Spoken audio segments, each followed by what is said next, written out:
Welcome to the Evolvepreneur AI Advantage Show, and I'm your host, Richard Wray. My mission is to help entrepreneurs understand AI and use it to their advantage. Join me today where we dig deep with our guest and get you the best concepts and strategies. Today's special guest is Joseph Rosenbaum. Joseph is the Chief Learning Officer at Synthmind AI, working to make AI more accessible and promoting responsible use. Joseph has written and delivered courses on prompt engineering and has a background in STEM education and social work. He works with Wedge Shields, who you can hear in an earlier podcast I did this year. Today, we're talking about AI and the future of education. Joseph, welcome to the show. I'm so happy to be here, Richard. It's really great to have you here, Joseph. But I always ask my guests, where in the world are you? Yes, where in the world is Joseph Rosenbaum? So I'm over on the East Coast of the United States, in the state of Massachusetts, and have spent most of my career working in Boston, the capital of that state. Fantastic. Fantastic. Okay, well, let's get into this then. So, from the intro, it sounds like you've had a very intriguing history. Yes, you've done the STEM work, but you've also done some social work. You've been in that field as well, which is a really interesting mix. So tell us a little bit about your history, where you're from, and how you got to where you are now. Yeah, I've had what I would say is not the most linear path towards AI. And in fact, from a very young age, I wanted to be a therapist. Hmm. And so that's how I ended up going the social work route.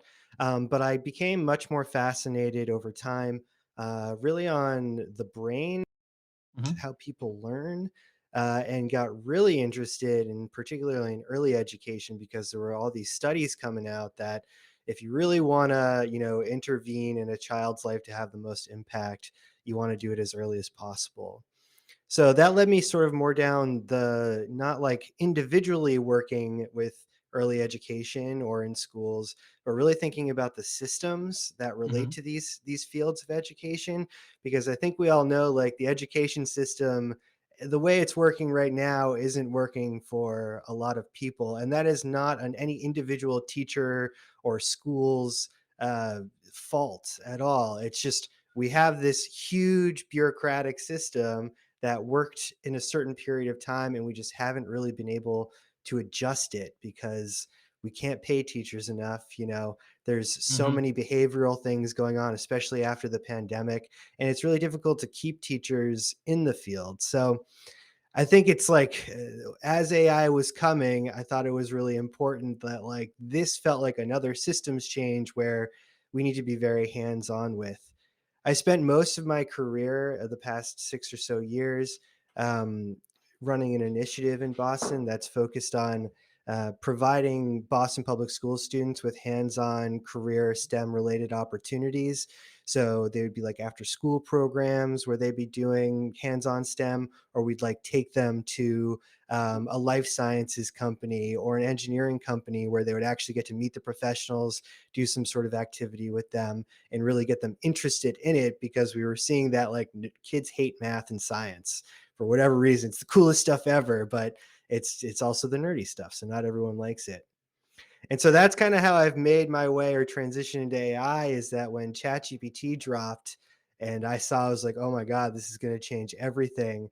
I just Hmm. dove head first about to learn about the technology itself and really trying to position myself as someone who can help communicate this technology to people and how they can use it to benefit themselves and to Hmm. learn and to do, but also thinking about how do you do this in a responsible way. I think we've seen a lot of snake oil salespeople online using this technology. There's already people using it to do harm, or Hmm. just doing it for the using it for the lulls. And so it's kind of my personal mission, not just to educate, but to do so and teach people how to use this technology responsibly, so we really can all benefit from it. I think that's a wonderful way to be working with things. I mean, I see constantly on LinkedIn or on Facebook or any of the social media networks that are out there, people saying, "Oh, well, here's 100 prompts for a Chat GPT that will Yeah. change your life," A and hundred. That's not many. I feel like well, usually they're like exactly. I mean, 20,000 prompts. well, Like, yeah, and it's kind of like that's the starter kit, isn't it? And it's just like, and then when you actually look at these and try and use them, it's like they're terrible. yeah, And but people are getting paid for this in a lot of ways. It's crazy. I mean, yeah. this must be very frustrating for you, for somebody who's worked so hard and so, closely with the education system, and you've got that social work background as well. I mean, this must be very frustrating when you see this, as you say, snake oil salesman out there. Yeah, and it's tough to really pick apart like what is real and what is fake and who's Hmm. trying to take advantage of you and who actually like is excited and nerdy and wants to learn about these things and We're not going to have any problem actually with that today on this call. So, yeah. Yeah, and it's really hard to separate that, and so, I'm happy. I know you mentioned Wes and Synthminds, but I'm happy to find a community and seeing that you are all building this community where we're trying to cut through the noise and Mhm. really focus on how do we use this stuff, to benefit our prospective communities, but also, like, not take advantage of people or be extractive in how we use it. Yeah, one of the things that I try and do when I'm explaining about AI to people is, you see things, as I say, on the various social media networks, and invariably the sort of advice that comes up on there about anything can be terrible. And I always advise them to, hey, if you're going to try and learn about AI, really learn about AI, you actually do need to work with people who have put the work in and offer formal courses. So that's obviously where SynthMinds comes in. So tell us a little bit more about the organization and the sort of work that you've done within it. Yeah, so we're very much a startup, and just to give you all a little bit of history of where we're all coming from, is ChatGPT drops sort of mainstream at the end of 2022, Mhm. and I think we all had our ChatGPT moment where we went to use it and we're like, "Oh my god, what what is this thing?" Yeah, yeah. And so I dove right into figuring out about prompting and what best practices already existed and to do the research. And I came across this resource called learnprompting.org, and they had a Discord. So I joined that Discord as well as a variety of others. But in doing that and in practicing, I started contributing to the Discords to help support people, as well as Mhm. sort of test out my own prompts and just be part of the community. And I actually decided to start up my own company with my brother called Synaptic Labs, which is like totally focused on education. Mhm. Um, and making that accessible. But I ran into Wes on that, and he had already pulled together a bunch of people. And he was sort of like looking for someone who had an education background and could help communicate these things because we all saw the tidal wave of need, like we were just talking about, of what are the actual resources that are credible and that are actually useful to Mhm. me. So we partnered with this newish company called Uplimit, and they were actually a bunch of people who used to be the founders or executives or whatever at Coursera. But they were getting a little frustrated with Coursera because, I mean, I don't know if you've ever taken a Coursera course or any of these types of courses. What ends up happening is like a very few percent of people finish these courses because they're just like, I don't know. I guess we're all like sick of asynchronous things. It's a little bit tough to get into it because you don't really have a community. So what Uplimit does is that they do cohort models where there is this asynchronous piece, but throughout the week you get a few live sessions and office hours with folks who are teaching the course. So me, Wes, and our colleague Goda, who's on YouTube, is an influencer on there, an educator, and this kind of like banded together to create this course on prompt engineering, both for large language models like ChatGPT and for text to image services like Midjourney or Leonardo AI, and just tried to pack that with full of content that was research backed and as well as bots throughout the course and whatnot to actually like interact with this thing right then and there. And it went better than we could have expected. In fact, most people are like, I think we're going to need to take this course again because it was just so much information that so much good information that like, and the speed at which you guys did it, we like couldn't even keep up with you. So I think we're really happy with how it turned out and some things we definitely need to tweak. But Mhm. it is incredible to see like once people see what you can do with it. I don't know if you've seen this in Australia. Like you see this light bulb go off, and they're like, "Oh my god, this applies like this to my use case like perfectly, and it's going to save me so much time and effort, and this will be so much more fun." And I think the most inspiring thing for us in doing this course is like everyone was having that light bulb moment as we went through it. And it was just so satisfying to see. I mean, you speak of the light bulb moment there, which is something I have seen myself, but getting people to actually get there in so many cases, they've got to get past this level of fear. There is the classic line which I've referenced in the past of, it's going to take our jobs, which is, something that you and I have talked about a Yeah. fair bit. And it seems to be like that reflex action that a lot of people that have no idea about AI at all jump straight to. And there's everything in the press about the writers' strike, and I think the food workers union over in Las Vegas now are getting into some pretty challenging situations related to this. But how do you personally, and the wider you on the courses that you give, help people get over this fear? So there's two things. The first is that before we had the course, I open sourced and released what we call the auto GPT of chat GPT. For those who don't know what auto GPT is, it's just this program where it uses chat GPT to come up with its own tasks and kind of does them, and it doesn't work very well. It kind of runs off the rails pretty easily. But the idea behind this prompt, and a lot of my philosophy of prompting, is that you actually the most important thing when prompting is to provide it with enough context. And we just see this AI thing and we say, like, do this thing, and there's like no background information, no, like, what are you Hmm. trying to achieve, nothing to really help guide the large language model.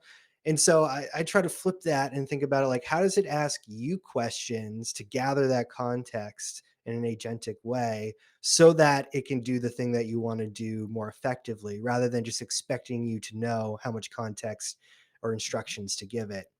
So I created this prompt called Professor Synapse, and really all it does is it starts off by just aligning with your goals and what you want to accomplish, and then using the best practices in prompt engineering that are research based. It like summons an agent that kind of walks you through, like, hey, I'm an expert in this. I can do these things. Here's the steps we're going to take to achieve your goal. This is the first step we're going to take together. To take that fear out of people of, like, I don't even know where to start. I've seen these 20,000 prompts, like, I don't even know what to do. This isn't really working Hmm. for me. Hmm. Let's take that all out and just have the AI help guide you through the process, is my thought. And so that got very, very popular and was very, very useful to people, which brought them, I think, into the course, understanding that, like, we're not, full of it. We kind of know what we're talking Hmm. about. Like, let's teach you how to create your own sort of version of this and these best practices in prompt engineering to take it to the next level.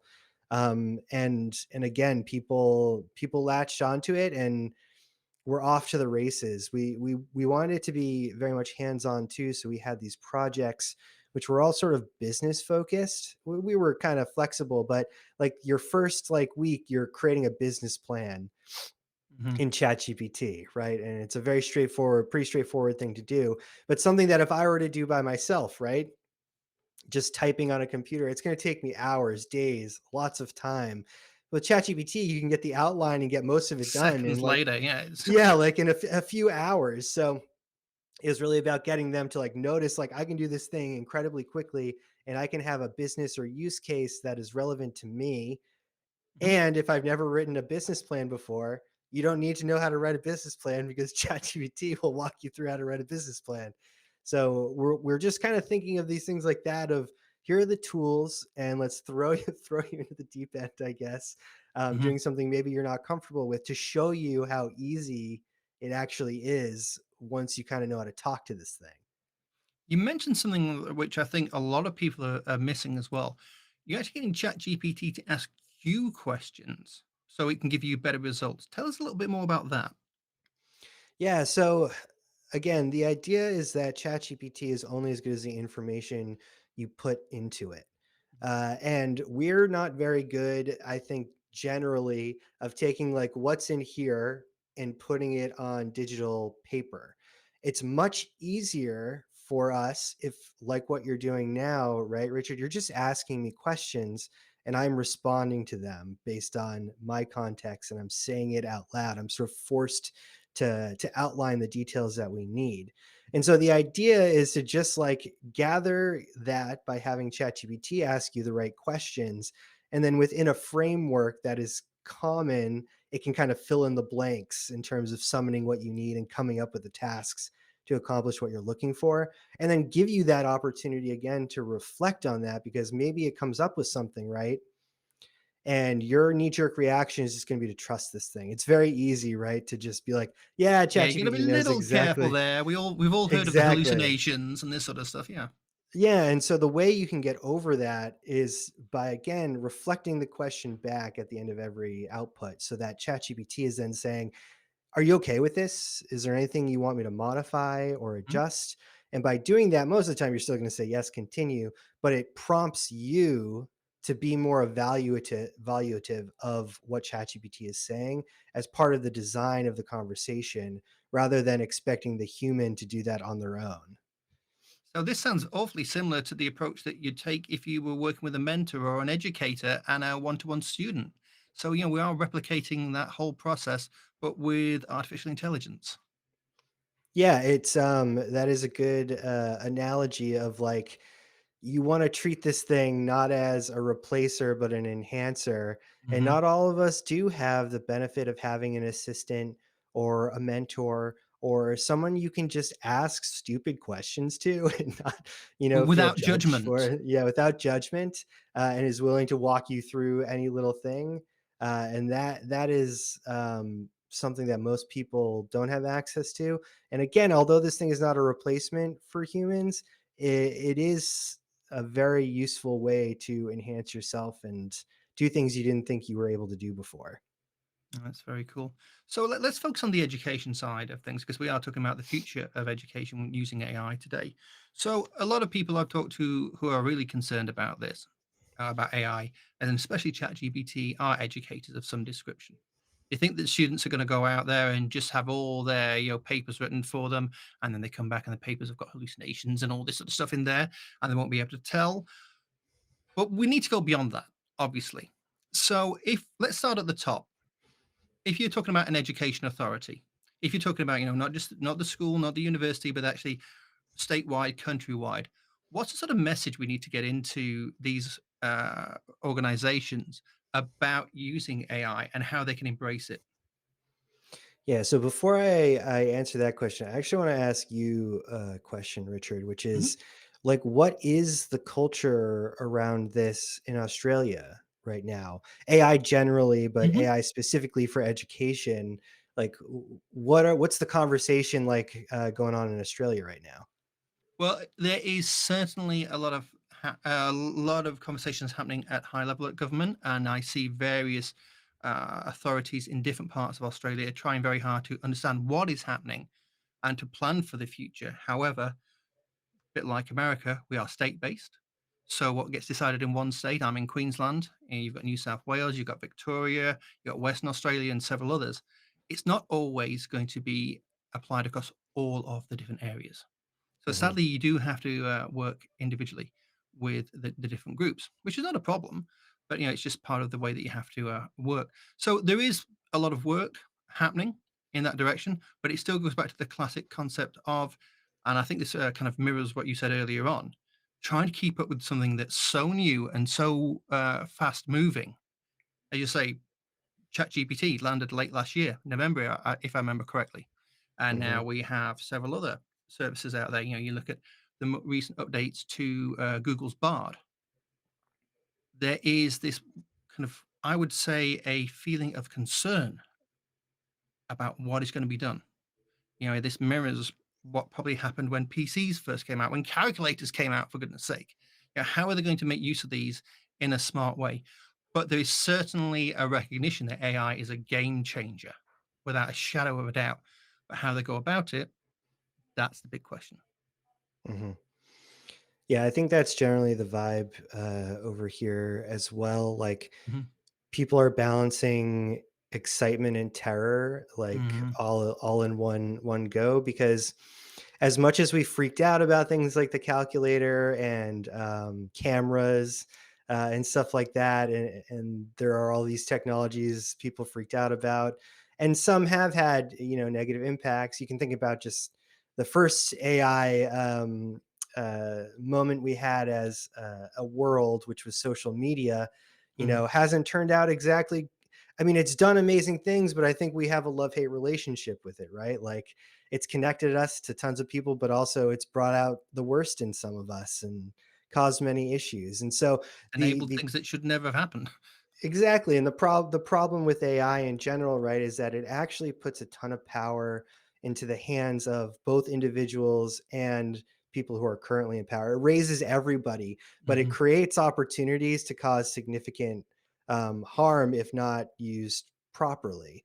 And here's the thing that I'm like freaking out about the most is, well, there's two things I'm freaking out about. mhm, One is that by us interacting with these models, we're training the next generation of them, right? It's taking our conversations and it's going to use that to build out sort of the next form, GPT-5 or Gemini that's coming out with Google.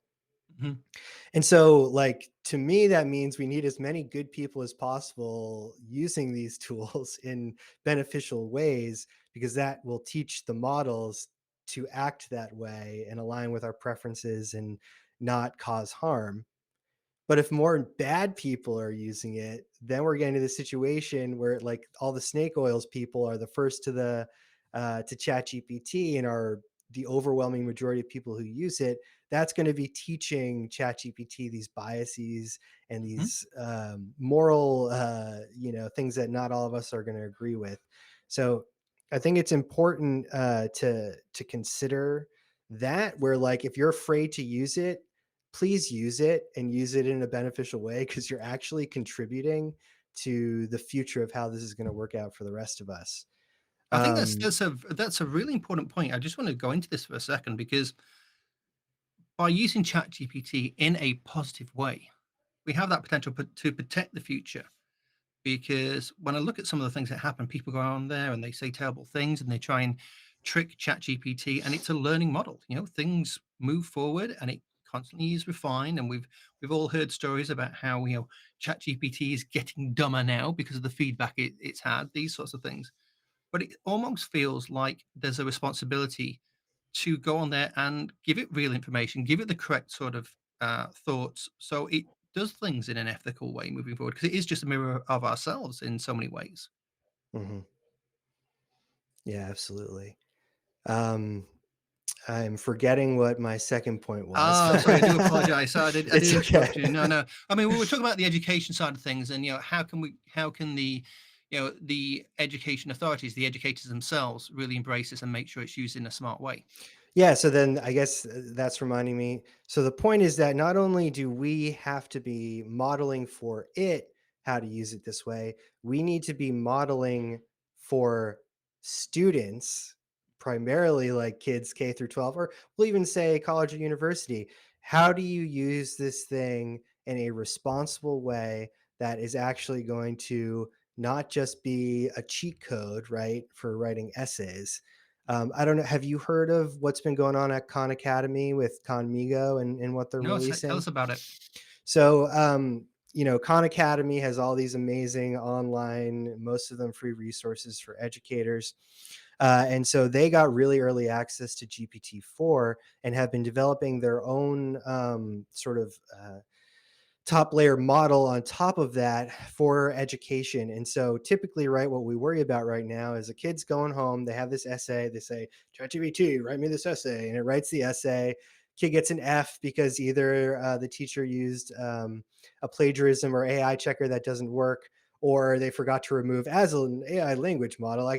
So Oh, literally a schoolboy error there. yeah, yeah. So instead of doing that, the way Conmigo works is you have your typical chatbot interface, Mhm, but the idea is that this is an auditable conversation, so that I have to write this essay and I say, write this essay for me, Conmigo. And it says, mhm. no, but I'd love to help you write this essay. What are you Oh, interested in these topics? And so it's like, okay, fine, I'll help write the essay. So you pick the topics and then you start writing and it provides feedback on that writing. And then you keep going and going and going.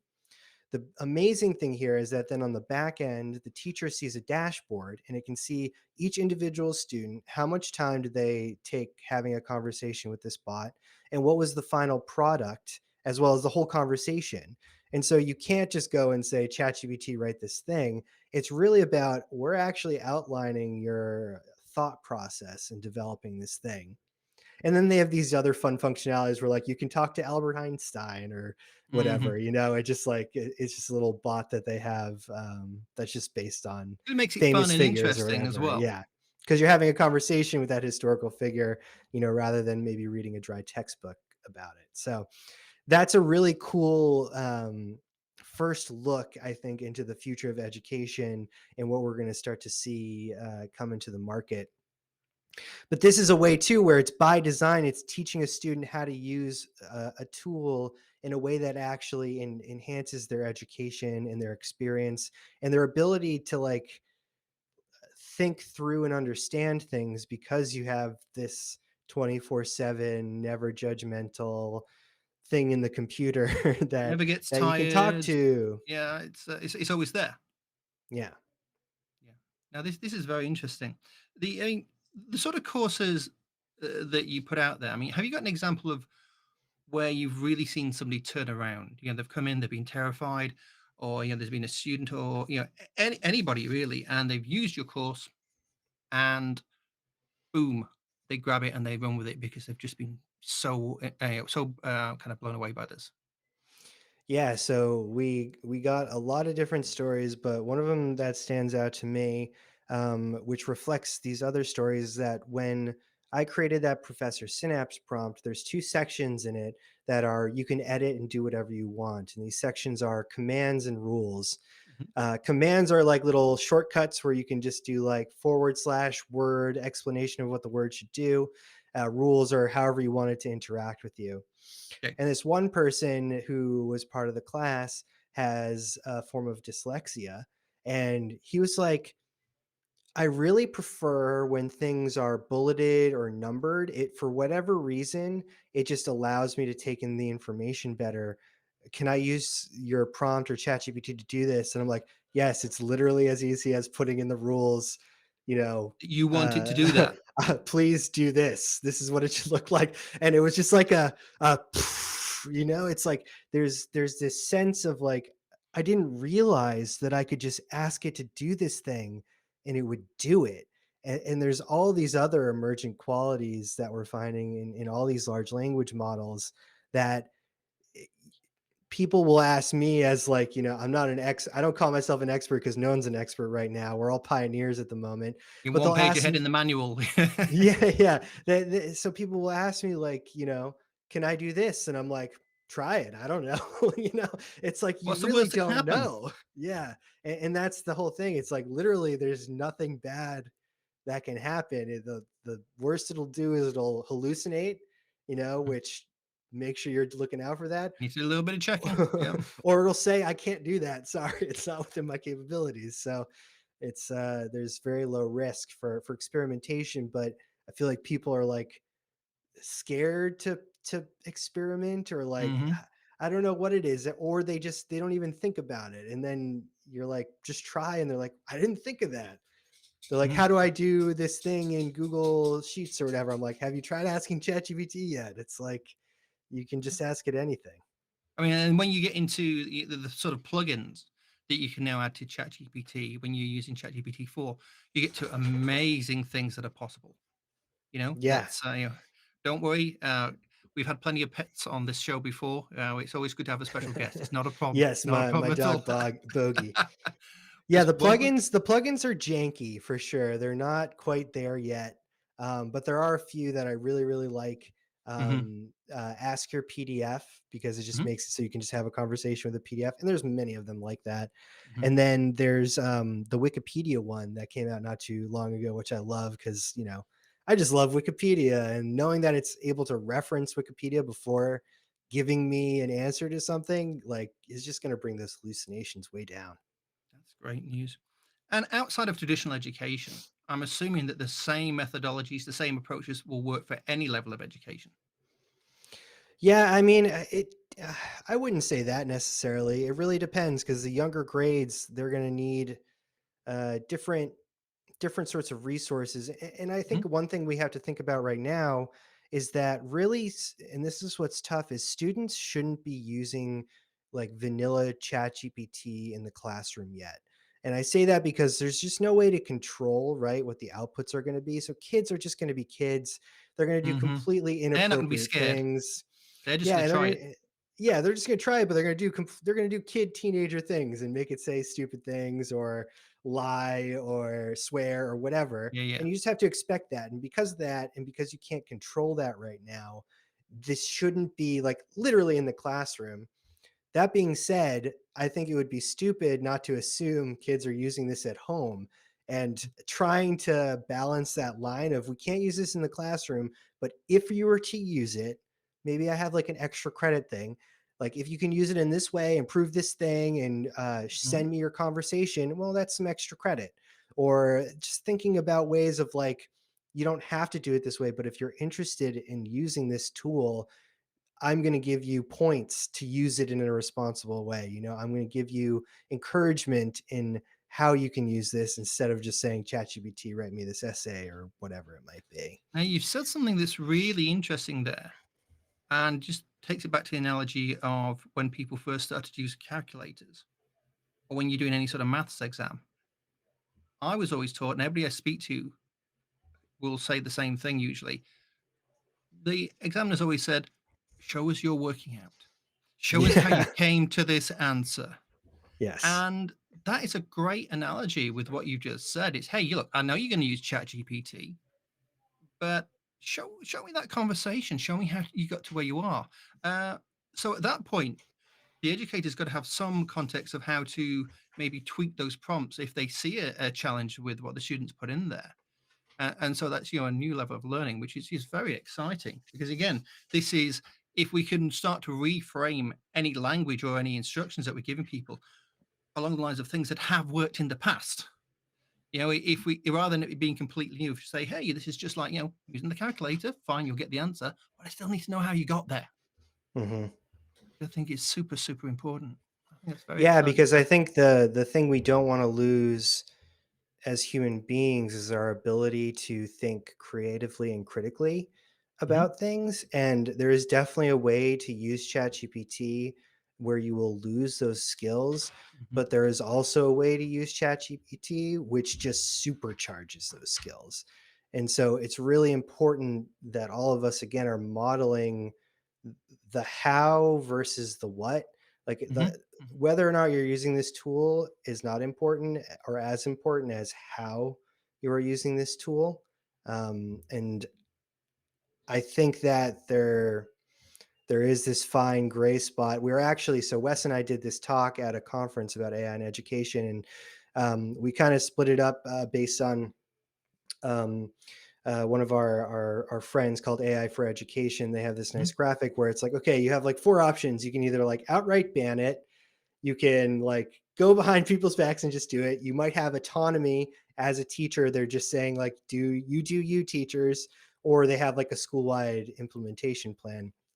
And most people there, surprisingly, who are in the education space, raise their hands for the autonomy one, which is yeah, which was very surprising to me. I thought it would be just outright banned. So, and I think the thing too is like, how is the school actually going to enforce that, right? A total ban, like they just can't, because kids can It's just go use it at impossible. home and teachers can go just use it at home, right? And so again, we get to this situation where these teachers are sort of out on their own on a limb, and you're going to have those early adopters and those innovators, but we want to make sure there are as many of those as possible in the world. We have this other course through our partners BSD Education, which is like just focused on that. It's like, how do I use this as a teacher to do things like lesson planning, Mhm, to mhm. build out my personal like principles and values around using AI in the classroom, all these kinds of things, which I think we hope that again can just, because it really isn't that hard, this stuff. Like once you start using it and you have a little bit of guidance, like you'll pick it up really quick. It's not a steep learning curve once like a few things click in your mind for it. But when So you do it, it's such a game changer, and it means you can do work so much faster and make the quality of your work so much better as well, I always find. yeah, absolutely. So, Joseph, if there was one piece of advice that you would want people to take away from today, what would it be? I mean, the one thing I say is just start using ChatGPT. Hmm. It's like it literally that's what it comes down to. But I think if you're afraid, it's important that you inspect why you're afraid and come back to what I hope was this thought that I've implanted in you, which is that we, by interacting with these models, are training the models. Hmm. And so coming up with what you think is a responsible way to use this that aligns with your values and gets you to do more of the things that you enjoy doing and less of the things that you don't enjoy doing. That's what you need to figure out first before diving into using this technology. And I think you'll find that fear gets very quickly replaced with excitement and enjoyment. Absolutely. That's great advice. Joseph, where can people find you and what exciting projects do you have on the horizon? Yeah, so you can definitely check us out at synthminds.ai. I am excited to come down under with you all. I'm hoping very soon to support you and your fellow Australians in thinking through how do we implement AI. And we are building out a ton of different courses. So, like I said, we'll be doing that one I talked about from Uplimit sort of on a quarterly basis. That's going to be back in, I think, February or March. And then we're working with Yeshiva University down in New York City to create a ton of different courses on just like an intro to AI. So, how all these technologies work and how we discovered and invented them, as well as one around strategy for executives. And then just building out ones that are like AI for project managers, AI for marketers, just because like you can use it in so many different fields and ways. All you need is just a little bit of framing around like what is actually possible and what are the limitations and how do I access and talk to these tools. And again, I think with very little effort and investment in time, you're going to find that this pays off very, very quickly for you. This is going to be very exciting times. Well, we'll make sure to include a whole bunch of links in the show notes. But Joseph, that's been an absolutely fantastic talk. And also looking forward to hearing you at our AI Pro Live event in the not too distant future. So fantastic. Yeah, I'm very excited. Well, that's a wrap on another awesome guest episode for the Evolvepreneur AI Advantage Show. Just before you go, if you'd like this episode, we'd be very grateful for a 5-star review. Please also consider recommending the show to a friend or two. Make sure you subscribe for future episodes at aiadvantage.show right now. Until next time, I'm Richard Wray, and if you're an entrepreneur, get the AI advantage today.